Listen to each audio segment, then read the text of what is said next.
the Minister for Communication, Digital Technology and Innovation, Samuel Nete George, has announced that 57, and now we are learning 63 radio stations face the possibility of having their frequencies suspended due to regulatory violations. However, the minister emphasized that the suspension is not a punitive action, but rather an opportunity for the affected stations to address their infractions and comply with broadcasting regulations before resuming operations. In the press briefing today, Mr. Nate says 3 of the 6 radio stations recently suspended have already fulfilled their requirement for the restoration of their frequencies. The Ghana Independent Broadcast Association is a key player in the Ghanaian media landscape, and its president, Cecil Sunqua Mills, joins us for a quick chat on this matter. Mr. Mills, good afternoon. And already we have been told 57 radio stations stand the risk of having, their operations closed down if immediate steps are not taken by them to meet what the minister says their violations of some regulations as enshrined in the Communication Act of 775.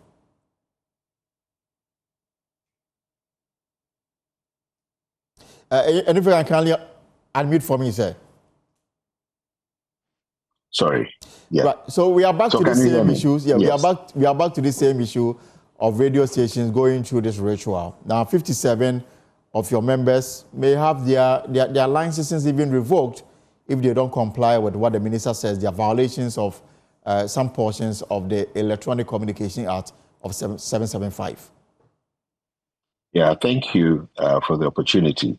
I think this exercise may have started about a month ago, and in fact a bit more than a month ago. And when they did start, we actually have had 2 engagements.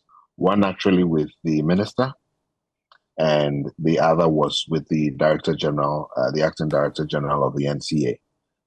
Those visits covered other things, but we also took the opportunity to discuss the issue of the authorization, possible revoking of people's authorization. Now, after the meetings, we got a clear understanding that, okay, this was more of an administrative and regulatory procedure. Right. But what we asked is there is the opportunity to assist stations reform. So after that meeting, what we have actually gone out to do is we actually did send out a circular.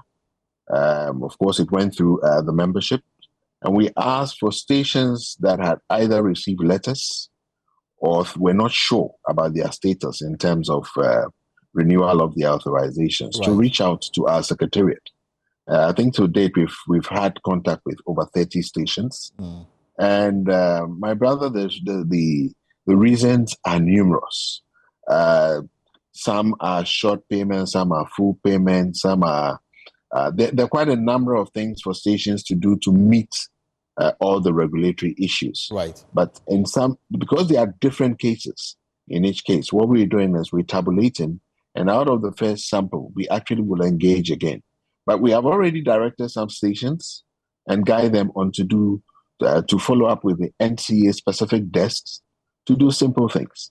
But we are planning an engagement again with the NCA, because I think we can still reach out and help support a number of stations who are partially compliant, but not fully compliant to meet all the regulations that they're supposed to meet. There are different, each station has its different problem. It's very different from stations who have completely refused to pay, and those are very different and very clear things. But for those who may have shortfalls in terms of meeting some of the requirements, you have things like even the list of your stat audited account, a number of things that you need to do to make sure that you meet. So we are currently we have a framework that we're working with, and it's important to mention that the NCA has been open to work with us, so that we can actually have those who are partially compliant to become fully compliant. And for those who, yes, please go on. And for those who also have other issues, and none of them have actually come to us. So, those who come to us and actually need assistance, we try to get that assistance for them with the regulator.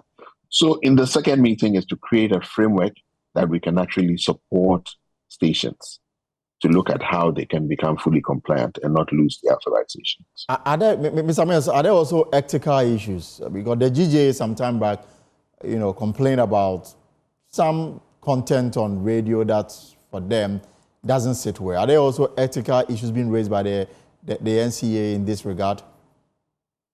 Yeah, so with the NCA, when it comes to content, the NCA does not directly deal with content issues based on what you are broadcasting, etc. They may only take an instruction probably from national security in specific situations where they would be instructed to actually close down a station. So that arm actually will be sitting more with the National Media Commission. So we are focused on the requirements that the NCA needs and the guidelines, and we need to help our stations.